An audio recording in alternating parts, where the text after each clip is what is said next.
Hello friends, स्वागत है आपके अपने यूट्यूब चैनल मैथ्स ओपन में। मैं हूं राकेश साहू। आज इस वीडियो में डिस्काउंट यानी बट्टा से कुछ क्वेश्चन हैं जो कि रेलवे की परीक्षा में पूछा गया है।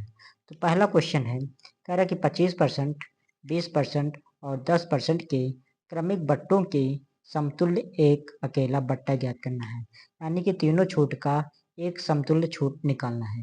तो इसको हम निकालेंगे कैसे? पहले 100 से गुणा करेंगे, 100 से गुणा करेंगे, फिर 25% छूट है तो 100 में 25 घटा के लिखेंगे, अर्थात यहाँ पे 75%।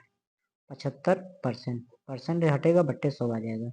फिर गुणे 20% छूट है तो 80, 100 में 20 घटा के 100 में 20 घटाएंगे तो 80% हो जाएगा। 80 बट्टे 100। फिर 10% छूट तो 100 में 10 घटाएंगे, 90% लिखेंगे यहाँ पे 90%। इसको हल करेंगे तो 100 से 100 कैंसिल हो जाएगा। फिर एक जीरो से एक जीरो कैंसिल, एक जीरो से एक जीरो कैंसिल। इसको काटेंगे तो 5 से इसको काटेंगे, 5 एकम 5, 2 बचा, 2 इसके पास, 5 25। फिर 5 दूनी 10, 2 बार जाएगा। 2 से इसको काट देंगे, 2 चौको 8, 4 बार जाएगा। अब इसको गुणा करेंगे, 15 चौको 60 हो जाएगा, 60, 15 चौको 60 गुणे 9 बट्टे 10 हो जाएगा, ये वाला 10। अब 0 से 0 काट देंगे तो 9 छक 54, 54% हो जाएगा। अब इसको 54% हो गया। अब हम करें क्या, टोटल 100% में से 100% में से 54% घटा देंगे तो हमारा बचेगा 46%। 46% बचेगा, जो कि तीनों का एक समतुल्य छूट निकल जाएगा। 25%, 20% और 10% के क्रमिक छूटों का एक समतुल्य छूट आएगा 46%। तो कैसे करेंगे, 100 से पहले गुणा करेंगे, फिर 25% छूट तो 100 में 25 घटाएंगे 75% करेंगे। फिर 20% छूट, 100 में 20 घटा के 80%। फिर 10% छूट तो 100 में 10 घटा के 90% करेंगे। इसको हल कर लेंगे और 54% जो आएगा इसको हम 100% में से घटा देंगे तो हमारा निकल के आएगा 46%। यही आपका आंसर होगा। तीनों क्रमिक छूटों का एक समतुल्य छूट 46% होगा। और ये पूछा गया है आरआरबी एनटीपीसी 3/4/2016 में पूछा गया है। इसी प्रकार अगला क्वेश्चन है, कह रहा कि एक व्यापारी अपने सामान पर क्रय मूल्य का 40% अधिक मूल्य अंकित करता है। कह रहा कि एक व्यापारी अपने सामान पर क्रय मूल्य का 40% अधिक अंकित करके 50% छूट पर बेचता है। उसका लाभ या हानि प्रतिशत ज्ञात करें। और ये पूछा गया है आरआरबी एनटीपीसी 4/4/2016 में पूछा गया है।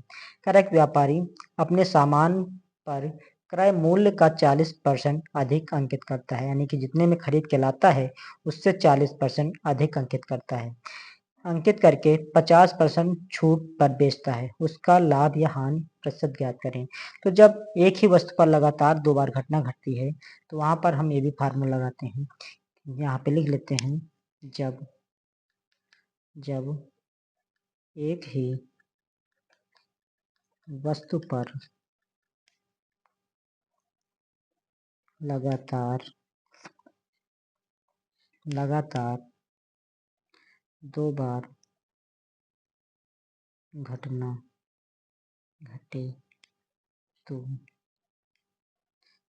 ये भी फार्मूला लगाते हैं।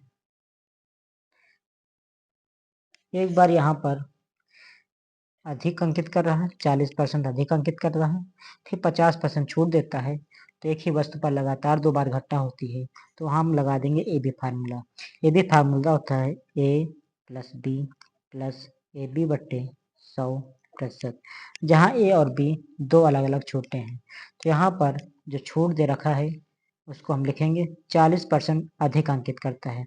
40% अधिक अंकित करता है तो इसको हम प्लस से लिखेंगे 40%। फिर 40% अधिक अंकित करके 50% छूट पर बेचता है। 50% छूट दे रहा, इसको हम माइनस कर देंगे 50। यहाँ पर ए बी है, यानी कि ए है 40 और बी है 50। ये बी छूट दे रहा है और इसको हम प्लस माइनस यहाँ माइनस हो जाएगा बट्टे 100, यहाँ प्रतिशत का निशान लगा देंगे। यानी कि जो अधिक अंकित करता है उसको प्लस से करेंगे, जो छूट देता है उसको माइनस करेंगे। यहाँ पर जब दोनों का गुणा करेंगे तो प्लस माइनस माइनस हो जाएगा और बट्टे 100 हो जाएगा। इसको हम हल कर लेते हैं। तो 50 से कम 50, 50 दूनी 100, 2 से इसको काटेंगे 20 बार जाएगा, तो यहाँ बचेगा 40 माइनस 50 और इधर बचेगा हमारा 20। इसको हल करते हैं तो 40, 50, 20, 70 हो जाएगा, माइनस का 70 हो जाएगा। अब यहाँ पे हम घटा देंगे तो 70 में 40 जाएगा, 30 बचेगा और ये प्रतिशत का निशान लग जाएगा, माइनस का बचेगा 30। तो यहाँ पे माइनस दर्शाता है कि उस सामान पर हानि होगी 30% की। तो कह रहा कि उसका यानी कि उसका लाभ या हानि प्रतिशत ज्ञात करना है। तो हानि होगी 30% की, तो हानि होगी हमारी 30% की हानि होगी और यही आपका आंसर होगा। और ये पूछा गया है RRB NTPC 4/4/2016 में पूछा गया है। तो ओके मित्रों, आज का वीडियो यहीं तक रखते हैं, फिर मिलते हैं नेक्स्ट वीडियो में। वीडियो पसंद आए तो लाइक कीजिए, चैनल को सब्सक्राइब कीजिए। धन्यवाद।